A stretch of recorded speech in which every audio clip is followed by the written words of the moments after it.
There is a question that echoes in the heart of humanity, a whisper from the dawn of our existence. Where did it all begin?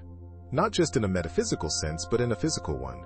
Where was the cradle of our species, the garden paradise known as Eden? For millennia, this question has driven explorers, fueled the imaginations of poets, and challenged the minds of theologians. It is a search not just for a lost location, but for a lost state of being, a time of perfect communion between God and man. Many have dismissed it as mere myth, a beautiful allegory for our origins. But what if the Bible, our most ancient and sacred guide, provides a map? What if the clues to the exact location of the Garden of Eden have been hiding in plain sight, waiting for us to understand the true nature of the world God created, the world that was, and the world that is now? Today we embark on a journey, not of speculation, but of investigation. We will follow the geographical markers laid down in the book of Genesis, we will consult the earth itself, and we will uncover a truth about Eden that is far more profound and astonishing than most have ever dared to imagine. The search for our first home begins now. The mystery of the Garden of Eden is, in many ways, the mystery of ourselves. It represents our origin point, a place of innocence and divine presence that we instinctively feel we have lost. It is a concept so deeply woven into our collective consciousness that cultures all over the world have their own stories of a golden age or a paradise lost. But the biblical account found in the early chapters of Genesis is unique in its specificity. It doesn't describe a mythical realm in the clouds or a vague, ethereal dimension. It describes a real place on this earth with tangible landmarks.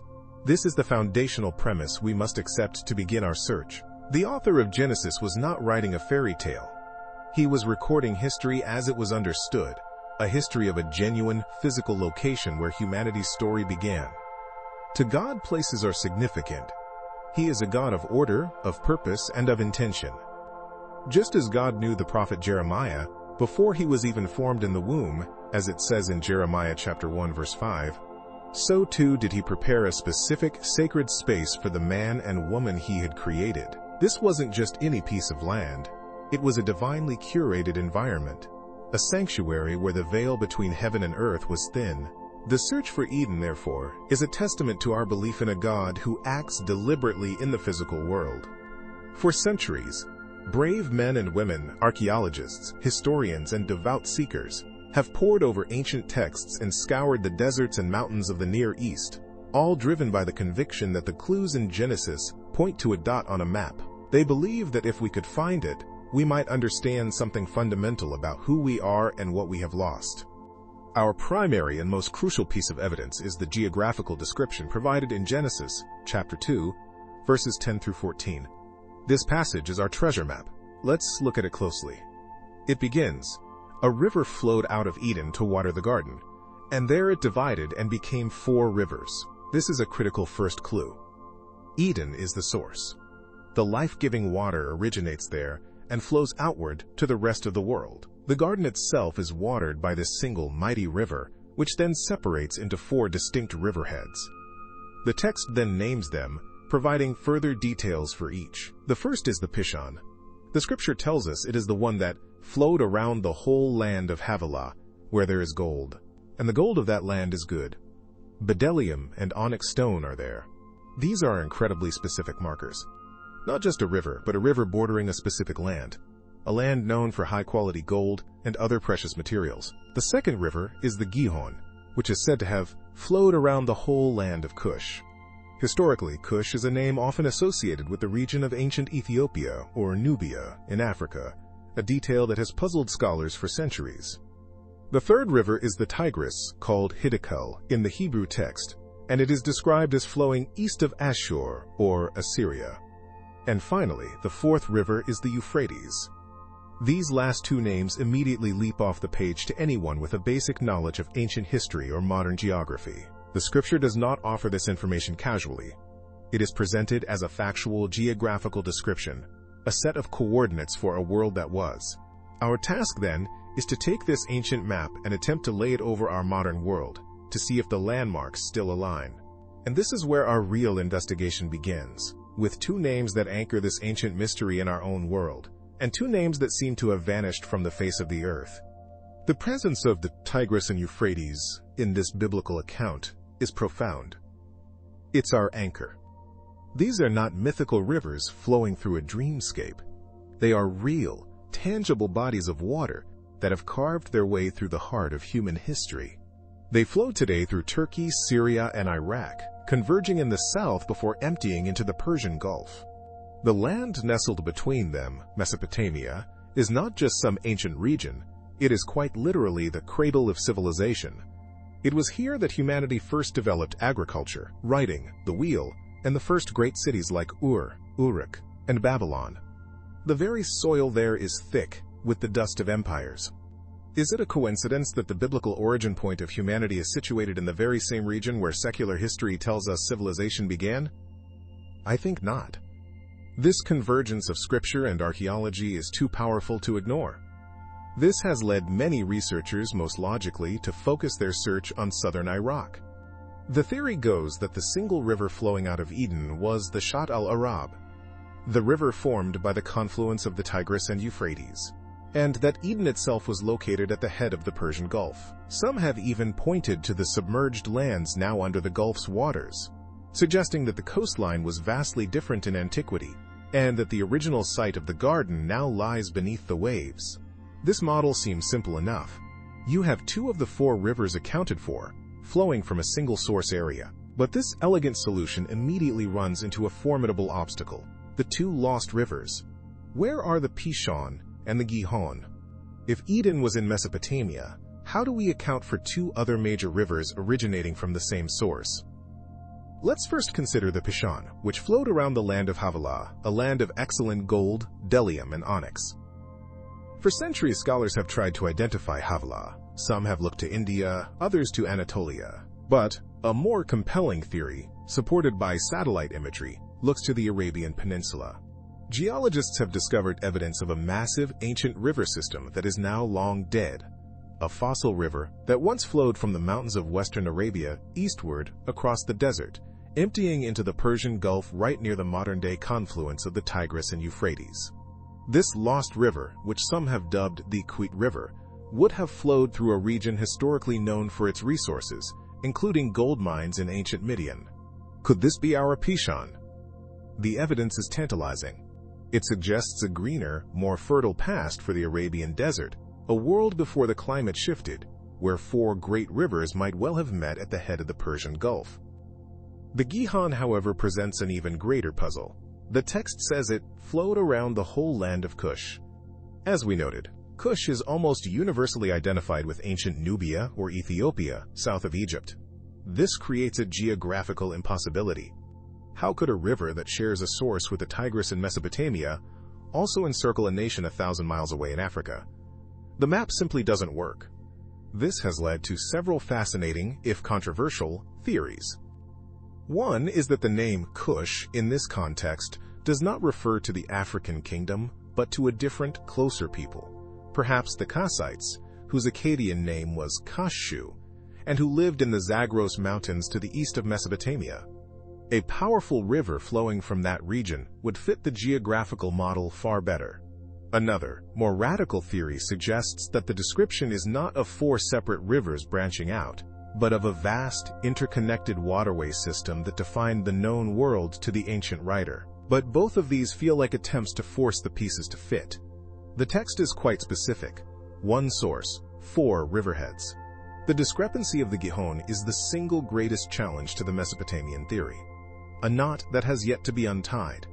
And it forces us to ask a much larger, more world-altering question. What if the map we are trying to use is a map of a world that no longer exists? What if some cataclysmic event so profoundly altered the face of the earth that the geography of Genesis is now irretrievably lost to us? This brings us to the most dramatic, and, for many, the most compelling explanation for the geographical discrepancies: the Great Flood. If we take the Genesis narrative as a whole, the account of Eden in chapter 2 is followed, just a few chapters later, by the story of a world-destroying deluge. A cataclysm so total that it blotted out every living thing that was on the face of the ground. Such an event would not just be a flood, it would be a complete geological restructuring of the planet.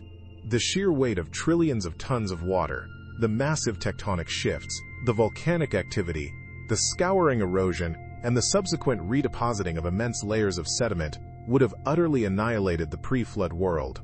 The antediluvian landscape would be buried, its mountains leveled, its valleys filled, its river courses obliterated beyond recognition. In this view, the search for Eden on a modern map is a fool's errand. It's like trying to find the specific layout of a Roman villa by looking at the modern city of London built on top of its ruins. The original is gone, buried, and broken. The map in Genesis chapter 2, then, is not a guide to our world, but a memory of a lost world. It's a description of the Hapi, before times.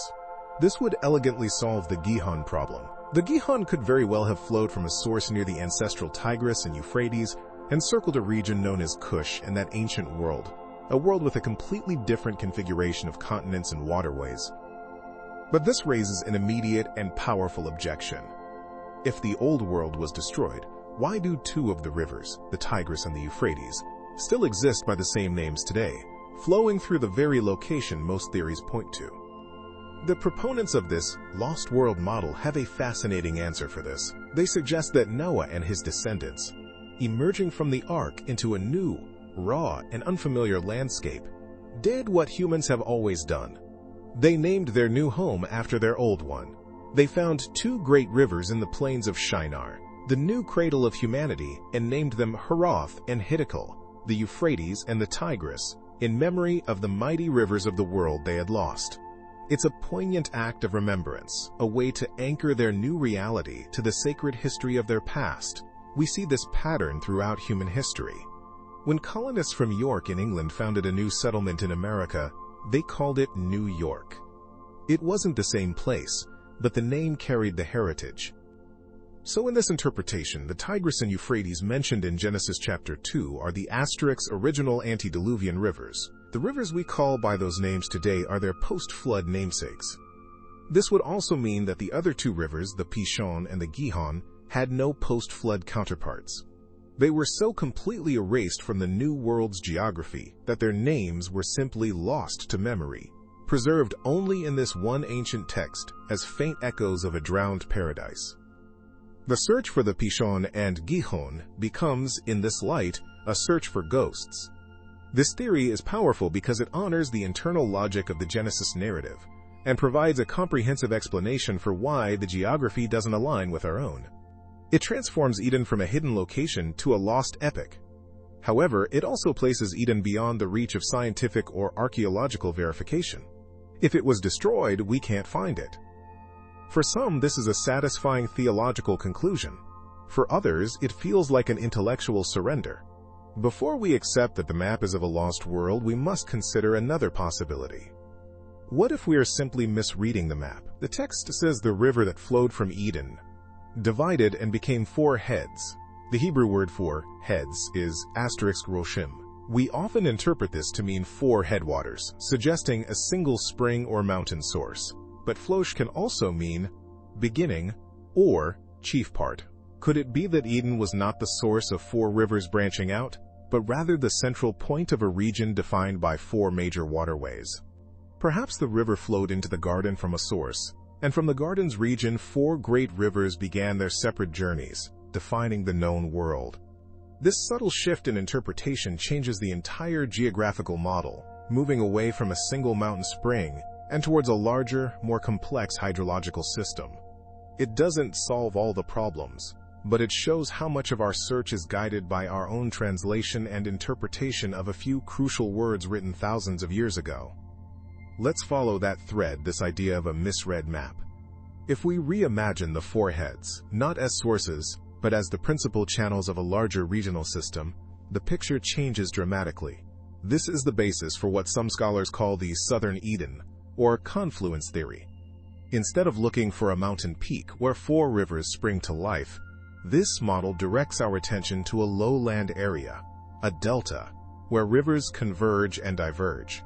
Think of it not as a fountainhead, but as a heart, a central hub in a great circulatory system of water. The most compelling candidate for this location is the northern tip of the Persian Gulf. We know for a fact that the Tigris and Euphrates flow south through Mesopotamia and, today, join to form the Shatt al-Arab waterway before emptying into the Gulf. The geography has changed over millennia, of course. Sea levels were much lower during the last ice age, and the coastline of the Gulf was significantly further south. What is now a shallow sea was once a fertile valley, a perfect candidate for a lush, well-watered plain. In this model, the river flowing from Eden could be the combined flow of several rivers through this now submerged valley. So we have our Tigris and Euphrates, anchored firmly in Mesopotamia. But what about the Pishon and Gihon? This is where the theory becomes truly fascinating, blending ancient text with cutting-edge science. For a long time, there were no known rivers to fit the description. But in the 1990s, satellite imagery from NASA's Landsat program revealed something extraordinary.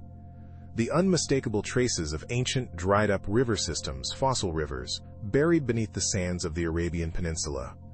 One of these, a vast network now called the Kuwait River, or Wadi al-Batin, flowed northeast from the mountains of western Arabia, emptying into the Persian Gulf right where the Tigris and Euphrates meet. This lost river is a strong candidate for the Pishon. The Genesis text says the Pishon flows around the whole land of Havilah, where there is gold. Ancient sources often associate Havilah with Arabia, a region historically known for its gold, bdellium, and precious stones. Suddenly, the text isn't just a myth. It's a potential memory of a different geological era, a time when Arabia was not a desert, but a verdant land, a savanna crisscrossed by rivers. The fourth river, the Gihon, is said to flow around the whole land of Kush. Now, Kush is most often identified with Ethiopia or Nubia in Africa, which presents a geographical problem for a Mesopotamian Eden. However, the term Kush is more complex. There's evidence of a Kassite, or Kashu civilization in the Zagros Mountains, to the east of Mesopotamia. The Karun River, which originates in these very mountains and flows into the Shatt al-Arab today, becomes a plausible candidate for the Gihon. It effectively defines the eastern boundary of the great Mesopotamian plain. In this single coherent picture, you have four major rivers, the Tigris, the Euphrates, the Karun, Gihon, and the ancient Kuwait River, Pishon, all converging in a single region at the head of the Persian Gulf. This region, now largely underwater or arid desert, would have been an incredibly fertile, well-watered paradise thousands of years ago, before climate change and rising sea levels transformed it. This theory doesn't require us to believe in a lost world in another dimension. It asks us to look at our world, but to see it as it was in the deep past, through the eyes of geology and climatology. Eden, in this view, wasn't destroyed by a single cataclysmic flood, but was slowly, inexorably reclaimed by the sea and the sand. This approach is incredibly appealing because it harmonizes the biblical text with scientific discovery. It suggests the author of Genesis was working from a genuine, albeit ancient geographical memory of a real place. It doesn't prove the story of Adam and Eve, of course, but it provides a tangible physical stage upon which that story could have been set. It transforms the search for Eden from a treasure hunt into a work of paleogeography. Yet, it's not without its own set of challenges. The identifications of Pishon with Wadi al-Batin and Gihon with the Karun River are compelling but not conclusive. And the timeline is tricky. The geological period when this geography was viable, perhaps 6,000 to 10,000 years ago, is far older than the traditional timelines derived from the biblical genealogies. This forces a re-evaluation of how we read the chronology of Genesis itself. Is it a literal history, or something more symbolic, a story whose time frame is more sacred than scientific? This question forces us to confront the very nature of the text we're reading. Are we trying to fit an ancient, semi-mythological narrative into a modern, scientific framework? Perhaps the error is ours, in assuming the author of Genesis shared our obsession with linear, quantifiable time. For the ancient mind, time could be cyclical, symbolic. The genealogies in Genesis, which are used to calculate the age of the earth, might not be literal father-to-son records in the way a modern family tree is. They could be symbolic, representing epochs, clans, or dynasties, with gaps and stylizations we no longer fully grasp. If we allow for this flexibility, the geological timeline of a 10,000-year-old Persian Gulf oasis doesn't contradict the Bible.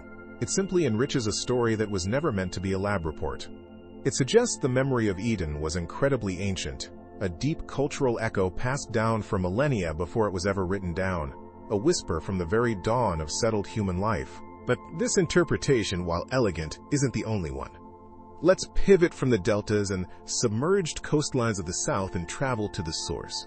What if the description in Genesis isn't about where the rivers end up, but where they begin? This brings us to another major candidate for the location of Eden, one that is geographically and conceptually almost the polar opposite of the Persian Gulf theory, the Armenian highlands.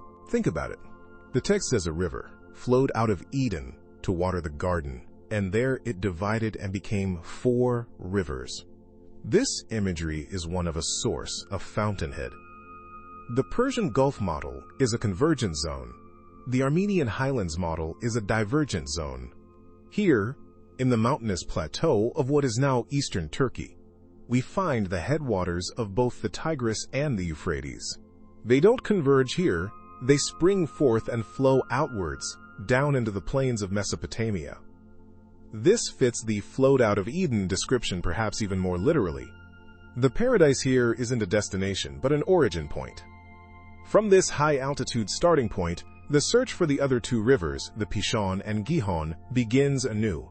Proponents of this theory look to other major rivers that also originate in this rugged landscape. The Pishon is often identified with the Aras River, also known as the Araxes. It flows east, along the borders of Turkey, Armenia, Azerbaijan, and Iran, before emptying into the Caspian Sea. And the biblical description? It is the one that flowed around the whole land of Havilah, where there is gold.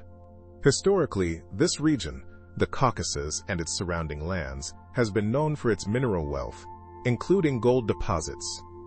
The connection is, once again, tantalizing. The 4th river, the Gihon, is then often identified with the Koru River, which rises nearby but flows in a completely different direction, northwest through Turkey and Georgia and into the Black Sea. The text says the Gihon flowed around the whole land of Kush. Now, as we discussed, Kush is usually Ethiopia, but proponents of the Armenian theory point to the same ambiguity we saw earlier. Could Kush refer to another, different people? Some have tried to connect it to the ancient Colchis kingdom, on the coast of the Black Sea, famed in Greek myth as the destination of Jason and the Argonauts, or to other peoples of the Caucasus. This identification is admittedly the weakest link in the theory, but the geographical coherence of 4 major rivers having their sources in a single, well-defined mountainous region is its great strength. This vision of Eden is entirely different. It's not a lush, low-lying delta oasis, a place of easy abundance and gentle living. It's a rugged, high-altitude paradise, a roof of the world, from which the waters of life descend to nourish the civilizations below. Many cultures view mountains as sacred spaces, places where the heavens and the earth meet. Think of Mount Olympus for the Greeks, or Mount Sinai for the Hebrews. Placing Eden in the highlands taps into this powerful, primordial archetype of the holy mountain. It also carries a profound symbolic resonance. This very same region, the mountains of Ararat, is where the Bible says Noah's Ark came to rest after the flood. To have humanity's first beginning and its second beginning, its creation and its recreation, located in the same sacred geography, that's a powerful piece of theological poetry. It suggests a deliberate mapping of sacred events onto a real-world landscape, transforming the mountains themselves into a monument of divine history. It frames Eden not just as a garden, but as a divine wellspring, the ultimate source from which all life-giving water flows. So this theory presents a stark choice in our imagination. Is Eden the fertile, sun-drenched cradle of civilization? A place of rich soil and gentle rivers where humanity first learned to cultivate the earth? Or is it a remote, sacred mountain sanctuary, a place of raw power and elemental purity, from which the very potential for life flows down to the world below? It's the difference between a home and a temple, between a garden and a source. The Mesopotamian theory places Eden at the heart of the world we know, the birthplace of cities and writing. The Armenian theory places it above the world, a pristine, almost otherworldly origin point. But, as compelling as this vision of a Highland Eden is, we have to approach it with a critical eye. It is an elegant solution, but it is not without significant problems. The biggest, as I mentioned, is the Gihon and the land of Kush. To make the theory work, You have to assume Cush in Genesis chapter 2 means something completely different from what it means almost everywhere else in the Bible, where it consistently refers to the kingdom south of Egypt, what we would call Nubia or Ethiopia. Proposing a forgotten Cush in the Caucasus is a convenient but largely unsupported move. It's an ad hoc argument designed to make the puzzle piece fit, and that should always give us pause. Furthermore, the very geology of the region, while suggestive, is also a problem. We are talking about a landscape that has been subject to immense geological forces. This is a land of tectonic collision, where the Arabian Plate is grinding into the Eurasian Plate. It's a region of volcanoes. Mount Ararat itself is a dormant stratovolcano and seismic activity. The idea that the courses of 4 major rivers have remained identifiable and traceable to a single region over the vast timescale since the writing of Genesis, let alone since the dawn of humanity, is a monumental assumption. River courses change. They are captured by other river systems, they dry up, they are rerouted by lava flows and tectonic uplift. To look at a modern map and confidently draw lines back to a prehistoric text is to ignore the restless, dynamic nature of the earth itself. Then there is the description of Eden itself. God plants a *gan, a garden. The Hebrew word implies an enclosed, cultivated space, a place to be tended, to be worked. Does a vast, rugged, high-altitude watershed really fit that description?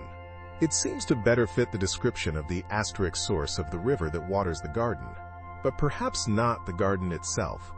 The text says the garden was planted eastward in Eden, suggesting the garden is a specific place within a larger territory called Eden. The Armenian theory tends to equate the entire region with Eden, which might not be what the text implies. It feels more like a divine wilderness than a human-scale home. And this brings us to a fundamental problem that plagues all purely geographical searches for Eden, including this one. It's a hydrological detail in the text itself, one that is easy to gloss over but is incredibly difficult to reconcile with any real-world geography.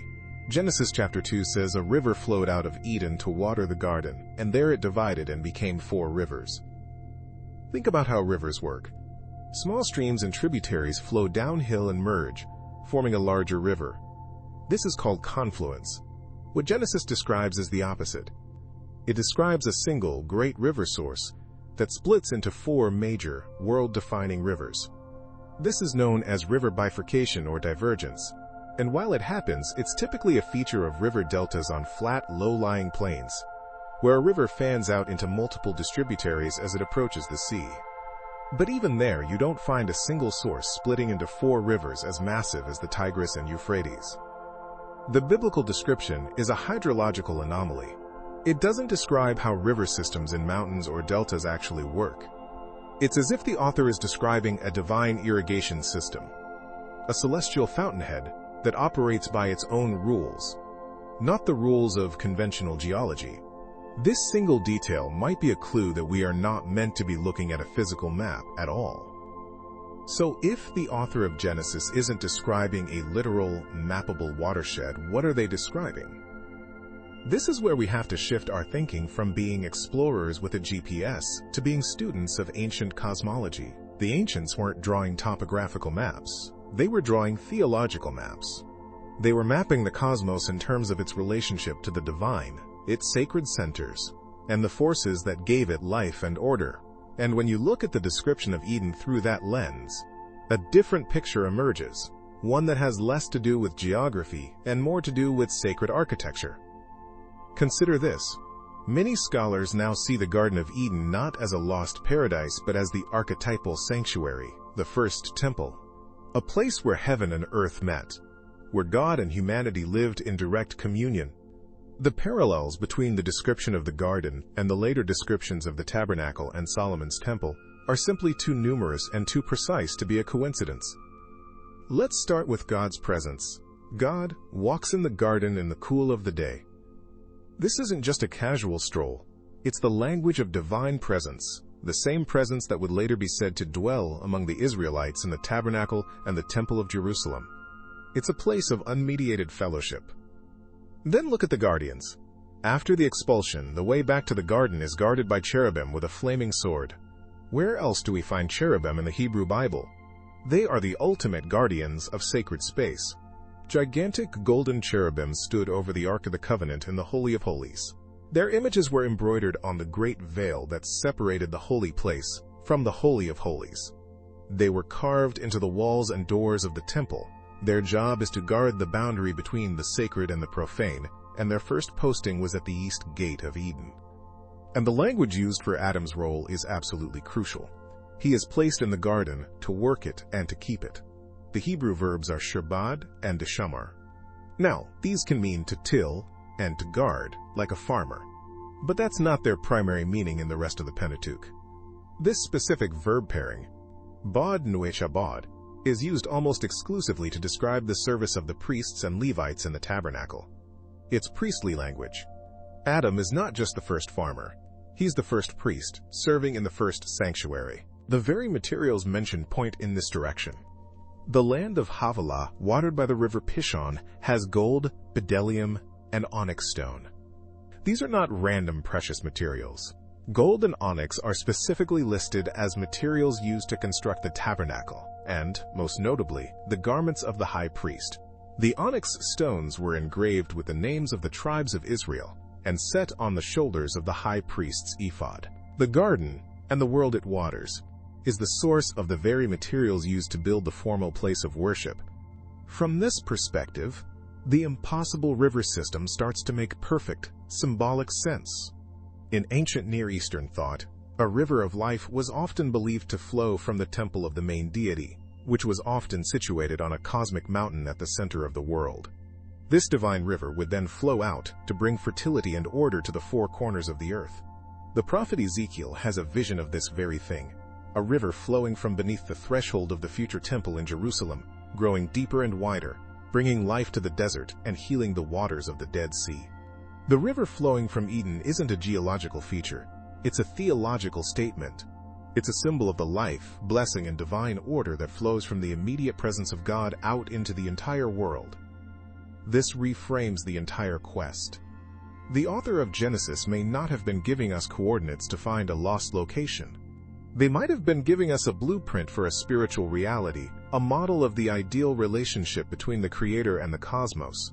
It suggests that the real location of Eden is not a place you find by digging in the earth, but a state of being you enter into, a state of right relationship with God, humanity, and creation, the very thing the sanctuary was meant to facilitate. So this forces us to ask a different kind of question. If the garden is a symbolic sanctuary, does that mean it never existed at all? Or does it mean something far more complex about how memory, myth, and physical space intertwine in the human search for the divine? So, if Eden isn't a spot on a map but a blueprint for the ideal relationship between heaven and earth, a sanctuary where God's presence brings life to the world, how does that change the way you search for that divine connection in your own life? I'm genuinely curious to read your perspective, so drop a comment down below. And if you enjoy digging into these deeper layers of the text, make sure you subscribe and ring that notification bell, because in our next video we'll be exploring the two mysterious trees at the center of the garden, and you won't want to miss it. Until then, stay curious. I'm Marco.